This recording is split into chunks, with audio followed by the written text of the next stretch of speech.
Hola, ¿cómo está todo?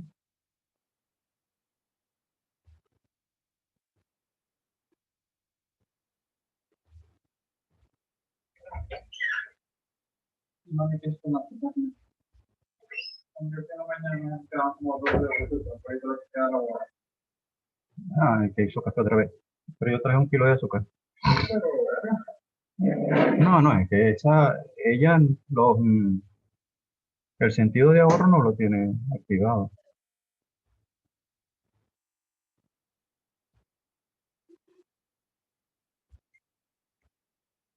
Mm, entonces, para lugar con todo.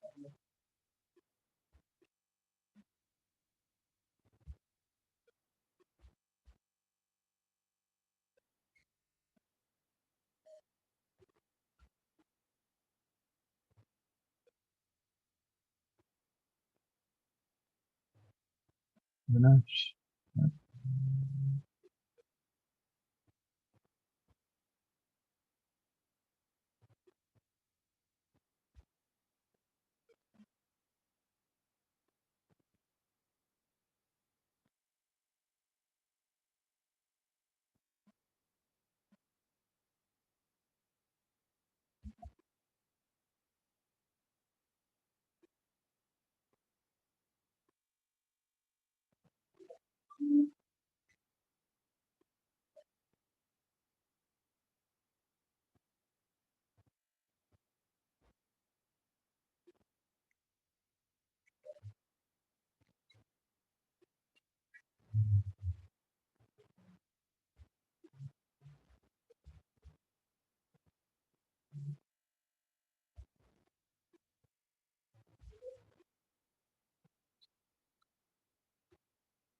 participantes ahora.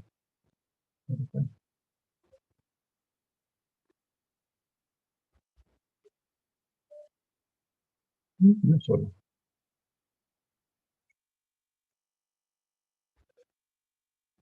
Voy a tener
Dios, la de perfil es completamente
Un momento.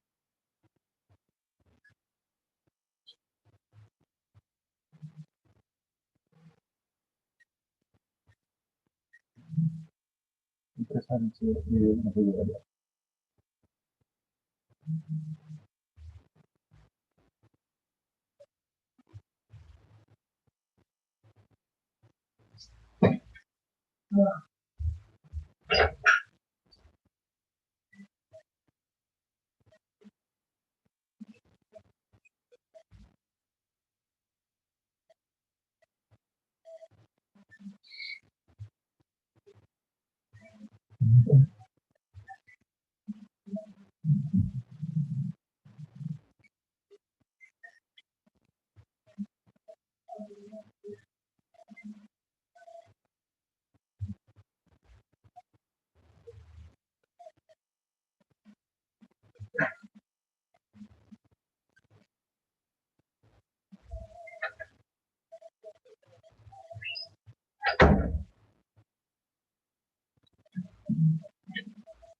Buenas tardes, ¿me escuchan?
Buenas tardes, Sakia.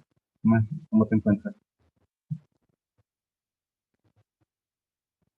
Buenas tardes, profesor.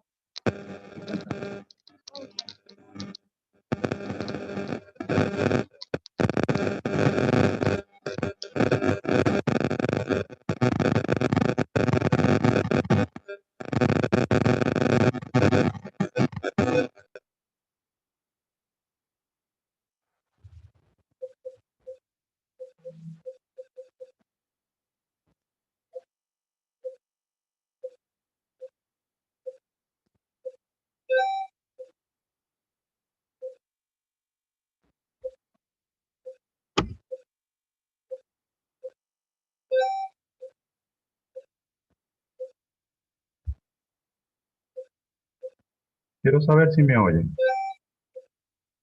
porque no veo más nadie tratando de entrar y se está corriendo el tiempo. Vamos a empezar. Sí, profesor, sí se escucha.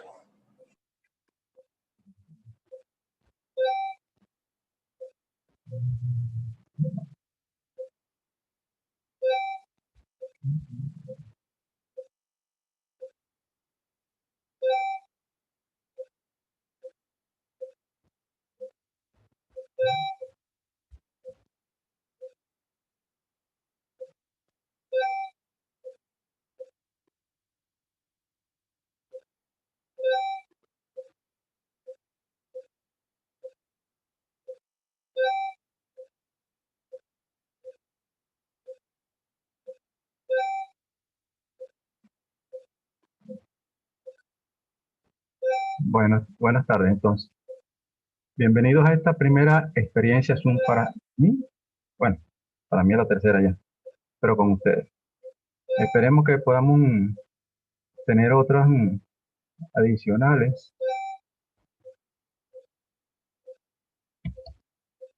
que van a estar programadas una semanal a partir de la semana que viene. Vamos a empezar con esto. Posiblemente el tiempo que vamos a tener para esta reunión son apenas 40 minutos. O sea que por eso es que hay que tratar de empezarlas en tiempo. Y 40 minutos no da para mucho. Entonces, lo que no se puede completar aquí lo vamos a tratar de hacer en chats a través del WhatsApp. Aquellos que tengan amigos que por alguna razón no estén en el chat de WhatsApp o tengan problemas para conectarse con nosotros a través de Zoom, también tienen que notificarlo para ver cómo podemos hacer para, para hacerle llegar la información. De cualquier manera, estas charlas van a ser subidas a la plataforma, van a estar disponibles para todos otra vez. ¿Ok? Bueno, voy a compartir pantalla para que empecemos la presentación.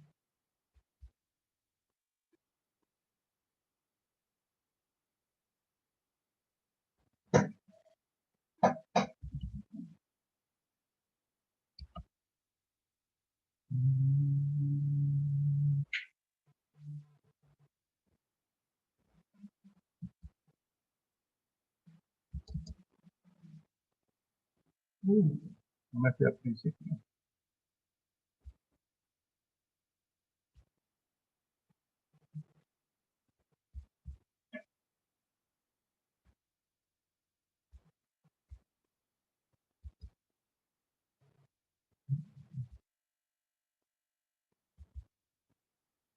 Bueno, yo lo he nombrado como talleres, pero son presentaciones.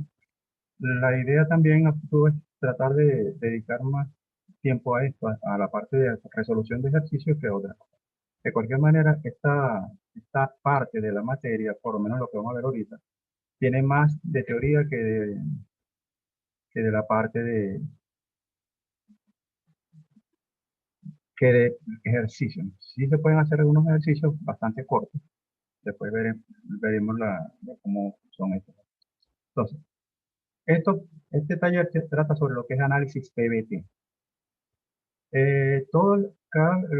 Cuando se quiere conocer sobre la parte de producción de yacimiento, e inclusive se va a hacer una simulación de yacimiento, se requiere tener información sobre las propiedades físicas y termodinámicas de los fluidos que están presentes en el yacimiento. La herramienta para obtener esa información se llaman análisis PBT. Los análisis PBT pueden ser análisis físico a través de laboratorio y análisis a través de correlaciones numéricas. Y esas correlaciones numéricas se basan en análisis físicos. ¿Okay? Entonces, ¿qué es un análisis PBT? Y vamos a hablar primero de la parte de laboratorio. Es un conjunto de pruebas que se hacen a nivel de laboratorio con la finalidad de determinar las propiedades físico-químicas de los fluidos de un yacimiento petrolífero y cómo varían su volumen, y estamos hablando de volúmenes unitarios, con presión a temperatura constante. ¿Cuáles son las condiciones en el yacimiento? En el yacimiento se considera que las condiciones son isotérmicas, es decir, estamos hablando de que no cambia la temperatura en el tiempo, mientras que la presión sí va a cambiar. Entonces, esos valores van a cambiar en función de que los cambios de presión y mientras se mantiene la temperatura constante. ¿Para qué se utiliza un análisis PBT? Cálculo de fluido, cálculo de correlaciones multifásicas, flujo de balance de materiales, simulación numérica. En ingeniería de yacimiento, para efectos de cambio de fase de los fluidos y las propiedades de la fase.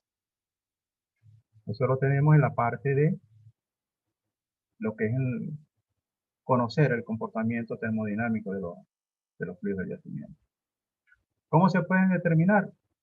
En la parte de laboratorio, que es lo que vamos a ver ahora, utilizando ecuaciones de estado básicamente para la parte de gas, y correlaciones numéricas, que va a ser, después que terminemos la parte física o la parte que tiene que ver con prueba de laboratorio de análisis PBT, vamos a ir a la parte de correlaciones. Tal vez la forma más práctica de obtenerlo. ¿Por qué? Porque los PBT, normalmente no todos los yacimientos tienen un PBT, pero se les puede elaborar lo que se llama un PBT sintético. ¿Cómo? Utilizando las correlaciones numéricas. Allí se nombran algunas como la de Basket, Lasseter, Standing, Shu, Connolly, Lee, Standing and Katz. O sea, cada una de esas correlaciones puede ser construida o elaborada a partir de información de PBT que se hicieron a nivel de laboratorio. ¿Qué información contiene? No el análisis, un informe de un análisis PBT. Los datos del pozo y del muestreo, en qué pozo se tomó la muestra y cómo se tomó esa muestra. Los resultados de la prueba, composición del crudo y sus propiedades. Los resultados de la prueba de expansión constante, instantánea o flash. Los resultados de la prueba de liberación diferencial. Y los resultados de la prueba de separadores. Aparte de eso, la viscosidad como una función de la presión. Las últimas, la prueba de expansión, prueba de liberación diferencial y prueba de separadores, son las tres tipos de pruebas que constituyen un PBT elaborado a partir de una muestra de fluido. Para poder hacer un análisis de un PBT se necesita tomar una muestra de fluido. Entonces, para eso hay que buscar un pozo donde se pueda tomar. Una de las condiciones para poder tomar un PBT es que tiene que ser a condiciones iniciales de la vida del yacimiento. Es decir, eso hay que tratar de tomarlo en el primer pozo o el segundo. Mientras más rápido, mejor. Ahora, todos los yacimientos, como dije, no tienen PBT. ¿Por qué? Es un yacimiento muy pequeño. Gastar la plata que cuesta el dinero que cuesta un PBT es bastante oneroso y no paga. Entonces, normalmente ese tipo de yacimientos se le van a elaborar PBT sintético. Una vez conocidas ciertas características del fluido y de la tasa de flujo y las condiciones de flujo del yacimiento inicial. A partir de allí se puede elaborar un PVT sintético. Entonces, las muestras que se tomen deben ser representativas del proceso de liberación de gas, de gas, de liberación gas-petróleo que tiene lugar en el yacimiento hasta los separadores. Eso significa que esto se hace para yacimientos subsaturados, con presiones mayores a la presión de burbujeo. ¿Se puede hacer para un yacimiento saturado? Sí, a condiciones originales. En el momento en que se descubre el yacimiento, yo puedo hacer una muestra, tomar una muestra para un análisis PVT a esas condiciones, mientras más no siga aumentando la diferencia de presión con respecto a la presión de saturación, porque necesito conocer las características y el comportamiento de la parte líquida. De la parte de gas tendría que hacerlo a través de correlaciones numéricas también, que tiene que ver con la parte de los fluidos, o sea, de los fluidos compresibles. ¿Okay? Vamos a continuar con esto. Pues. Cuando se selecciona un pozo para muestreo, se prefiere un pozo nuevo con alto índice de productividad, o sea, que sea buen productor. Así la presión alrededor del pozo será la más alta posible. Evitar el muestreo de pozo con daño o estimularlos antes del muestreo. Eso implica un poquito más de tiempo de preparación. No debería producir ni agua ni exceso de gas. Un exceso de gas lo produciría un yacimiento saturado. Pero si no debemos tomar, lo que necesitamos es una muestra del líquido, en el caso de un yacimiento de petróleo. También existen los PVT para los yacimientos de gas condensado. ¿Por qué? Porque acuérdense que el yacimiento de gas condensado puede producir líquidos. ¿Sí? Al igual que un yacimiento, lo que se llama petróleo volátil. Es de petróleo, pero produce mucho gas. Entonces, la muestra allí habría que tomarla antes de alcanzar el punto de burbujeo donde la liberación de gas comienza a ser violenta en ese tipo de yacimiento. El pozo debe producir estable, sin cabeceo. Cabeceo significa que por lo menos por una hora me produce 100 barriles, después me baja a 40, me sube a 180, me baja a 60. O sea, cabeceo es eso. Es la fluctuación que muestra, indica inestabilidad de la producción del pozo. El pozo tiene que estar produciendo, si está produciendo 80 barriles, a la hora siguiente puede producir 82, 78. O sea, las variaciones son bastante leves, de forma tal de que tú puedes considerar que es prácticamente una constante. ¿Okay? Se debe evitar muestreo de pozos cercanos a los contactos gas-petróleo o agua-petróleo. Estamos hablando de yacimiento, en este caso estamos hablando de yacimiento saturado. ¿Okay? Porque me interesa muestrear la columna de petróleo, no la columna de gas. Si quiero un PVT de la parte de gas, lo tomo en la zona de gas. Dentro de la zona ya de la capa de gas que pueda existir en ese yacimiento. Ahora, ¿cómo se pueden tomar las muestras de fluido? Se puede tomar en el fondo del pozo. Para esto hay que poner el pozo a producir en una forma estable y bajar un tomamuestras de unos 6 pies de longitud. Se baja cerrado, luego se abre en el fondo y se permite que pase fluido durante cierto tiempo, luego se acciona el sistema para que cierre y capturar una muestra y subirla a la superficie. ¿Ok? Se va a tomar a las condiciones de fondo del pozo. O sea que previamente a esto yo tengo que hacer una prueba de presión, por decirlo así, para ver la presión de yacimiento y para determinar la presión de fondo. Porque son datos que necesito para poder analizar el PVT.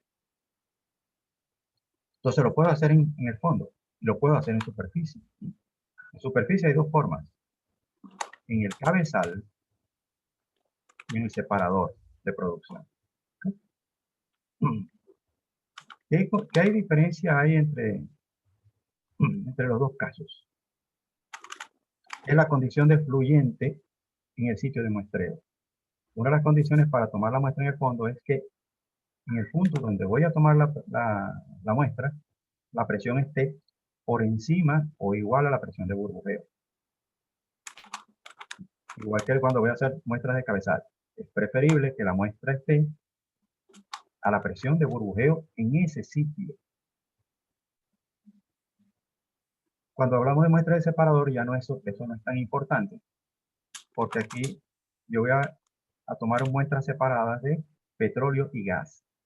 Pero en este caso debo medir la producción del pozo para poder después combinar proporcionalmente cuánto líquido va a ser, cuánto gas debe ser, para tratar de obtener una muestra de la que salió del yacimiento hacia superficie.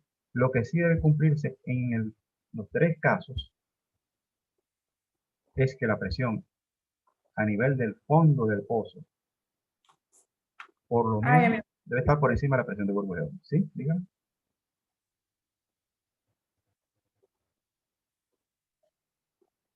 Ok. Como les dije, el análisis PBT es un ensayo de laboratorio. Una vez que se toma la muestra en el campo, se envía al laboratorio para su análisis. Allí se va a someter a 3 pruebas.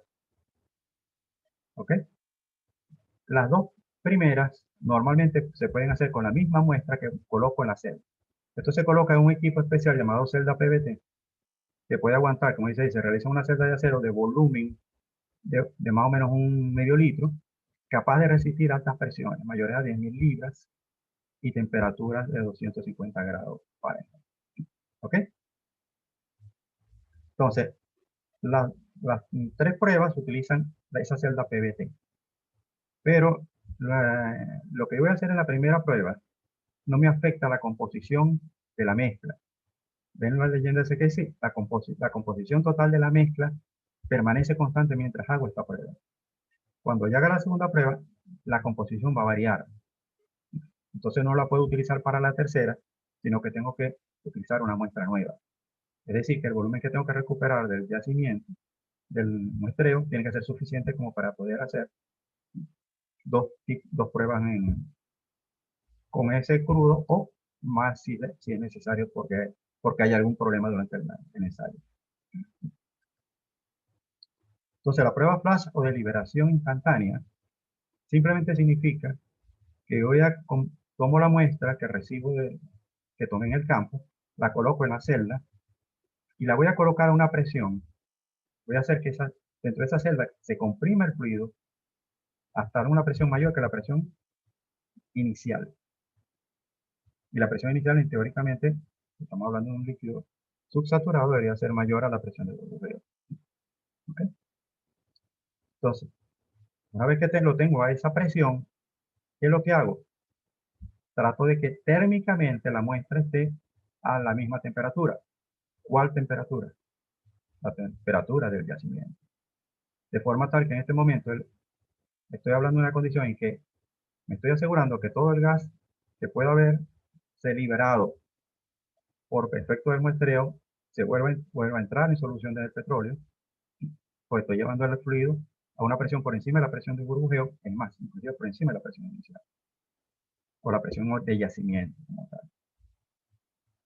Entonces, después de esto, simplemente se va a hacer reducciones de presión. Cada vez que se reduzca la presión, que hay una expansión de los fluidos. Producto de esa expansión se va a enfriar la celda. La temperatura va a bajar. Entonces hay que esperar a que la temperatura nuevamente alcance la temperatura de yacimiento para determinar cómo me cambió el volumen. Porque al yo quitarle presión, lo que hace es que el volumen tiende a aumentar. ¿Ok? Entonces voy a notar cuánto me cambia el volumen. Cada vez, cuando lo llevo a la presión con que voy a comenzar, anoto qué volumen tengo. Y cada vez que reduzca la presión, voy a anotar qué volumen tengo. Y eso lo voy a hacer gradualmente. Al primero pueden ser cada 500 libras, después poco a poco reduzco a 200, o 300, o 100. Cuando, de acuerdo a las características del fluido que tenga, yo estime que esté el valor de la presión de burbujeo. Y después que pases donde yo estimo que está la presión de burbujeo, comienzo o sigo bajando la presión y anotando el volumen. La gráfica que ven abajo en la parte inferior, ven una curva roja.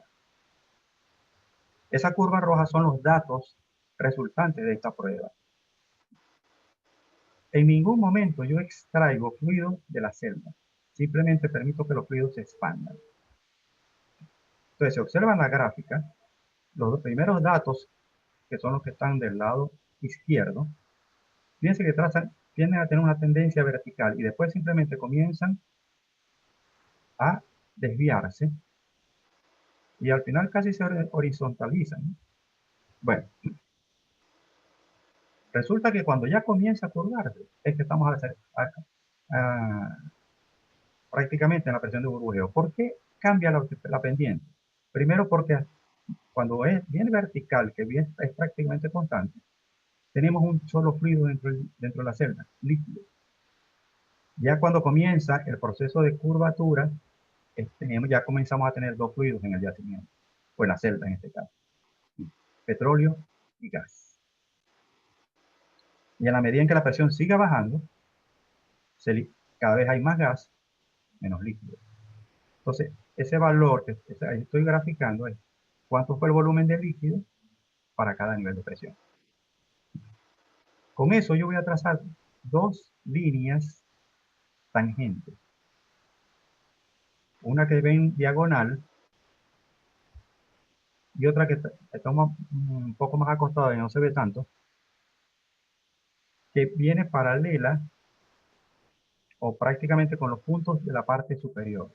Donde esas dos rectas se intersectan, ese es el valor estimado de lo que es la presión de burbujeo. Esta primera prueba, básicamente, su tarea es determinar la presión de burbujeo. Okay. Ese valor hay que corregirlo por otras situaciones, pero podemos ver más detalle o pueden buscar más información sobre eso. Okay. La liberación Profesor, diferencial. una pregunta. Digan. Eso que aparece allí que dice mercurio, ¿con eso es lo que le aplica la presión o qué significa mercurio en ese caso? ¿Ah? Porque no es un fluido que se comprima. O sea, es un líquido cuya compresibilidad es muy pequeña. Entonces, ¿qué pasa? Que la celda donde se coloca la muestra es una celda que tú ¿cómo vas a medir los cambios de presión? Simplemente por las vueltas que necesitas darle a por decirlo así, una rueda. Entonces, cada vuelta representa tanta presión. Entonces, tú no mides, tienes un manómetro, perfecto, te da la presión, pero tú lo que vas es reduciendo a través de la rueda. ¿Por qué? Porque es como decir, como el volumen es prácticamente constante, cada vuelta que tú le das es un mismo volumen el que está empujando el fluido, o se está retirando, o se está expandiendo el fluido. Entonces, eso es lo que te permite, porque es mercurio, precisamente por eso, que tiene una muy baja compresibilidad como fluido. O sea que el mercurio está ahí. No, no está en la celda. O sea, sí, es como decir, esa celda va a funcionar como un pistón. Ok, ya. Entonces, hay un pistón que está siendo empujado por mercurio y va Okay. reduciendo, al principio va reduciendo el volumen y cuando viene el proceso de expansión va sacando mercurio poco a poco, permitiendo que se expanda. Si tú le quieres, tú lo van sacando hasta que por lo menos te baje 100 libras. Entonces esperas a que se estabilice todo y Ok, ok. Gracias.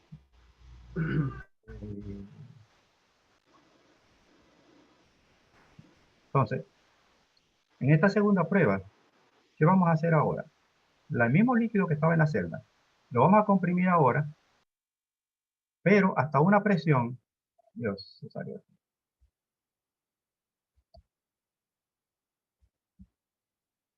Hasta una presión igual a la presión de burbujeo que determinamos en la primera prueba. Y a partir de allí vamos a ir nuevamente reduciendo la presión.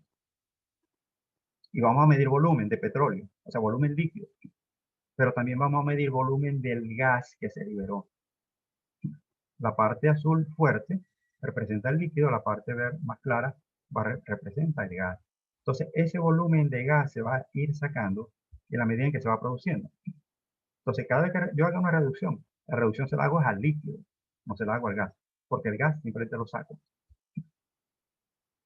¿Ok?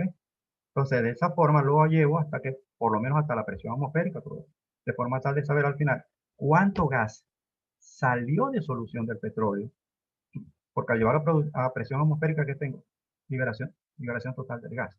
Entonces, en teoría, ahí puedo ver exactamente cuánto gas estaba disuelto en el petróleo y cuánto es el volumen de petróleo que queda sin gas.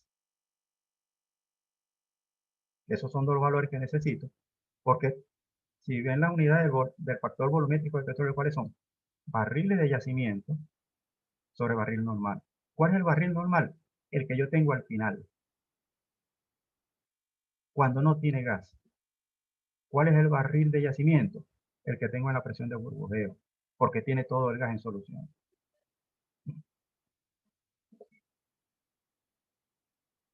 La siguiente prueba es lo que se llama la prueba de separadores. La prueba de separadores es tratar de simular lo que es el proceso de separación. Tratar de determinar a través de ella cuáles serían las condiciones de separación óptimas.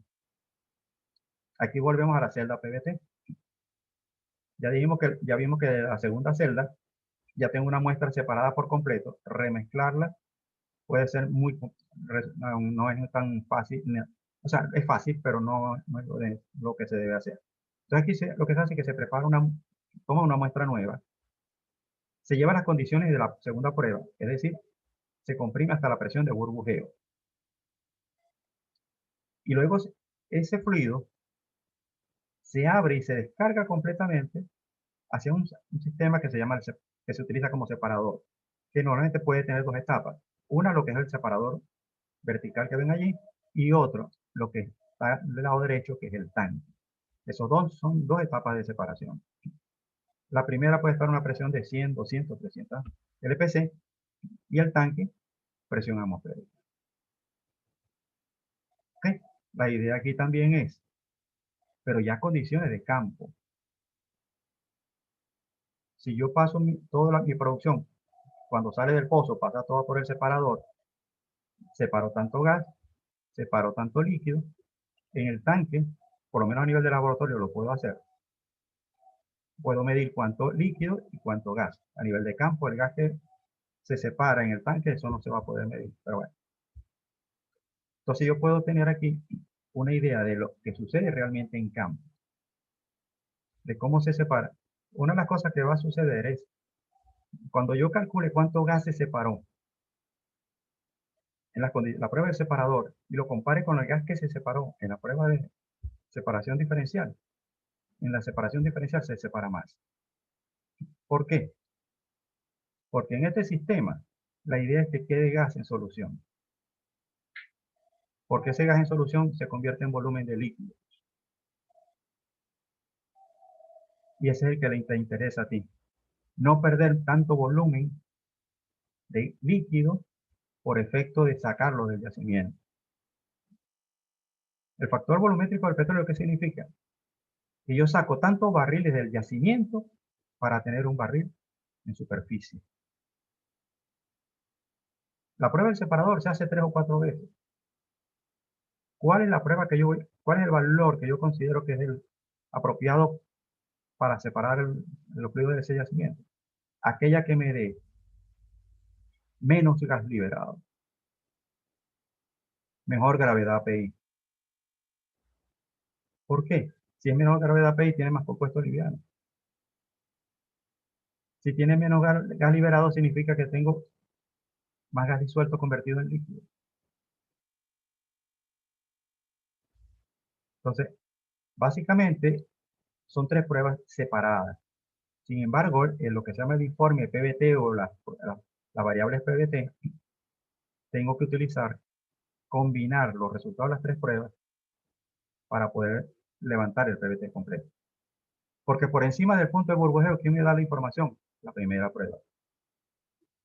Por debajo del punto de burbujeo, la información me la da la segunda.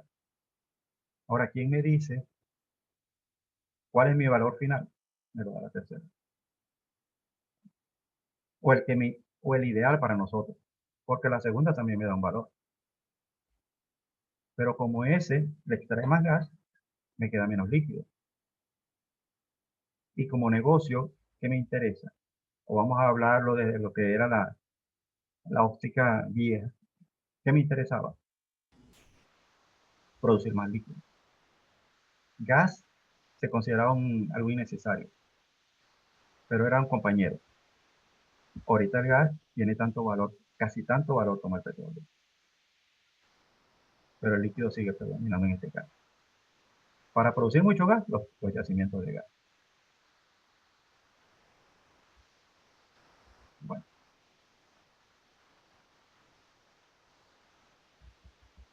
Ok, profesor. dígame. Entonces, en resumen, estas pruebas se realizan es para determinar mediante las muestras cómo reaccionarían o cómo se van a comportar los fluidos en el yacimiento, En ¿correcto? el yacimiento. A O la, sea, la cuando única, disponga- la única que te dice, la única Ok, que te dice lo que pasa del yacimiento a superficie es esta tercera prueba. ok, Las dos primeras están asociadas al yacimiento. Ahora, ¿qué ok. pasa desde el fondo del pozo hasta superficie? ¿Qué comportamiento tienes allí? El de la segunda prueba. Ok, ok. Entonces hay que realizar las tres pruebas para determinar el comportamiento del líquido, del hidrocarburo en el proceso, pues. Sí, O sea, porque, desde abajo del pozo a la sí, porque te digo, superficie. las dos primeras te dicen lo que pasa en el yacimiento. Eso le sirve al ingeniero de yacimiento. Ok, Y tú como ingeniero de yacimiento trabajas con eso. ok. ¿Qué le interesa al negocio? La tercera. Claro. Donde hay menos gas separado. Si tú vas a diseñar tu sistema de levantamiento, ¿cuál te interesa? La segunda. Ok, O sea, esto te sirve para todo, sobre todo en lo que es tu sistema de producción. ok. Listo.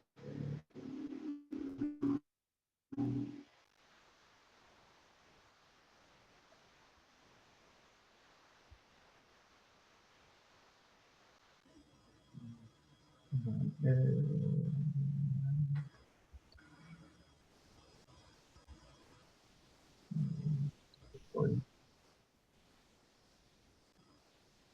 bueno,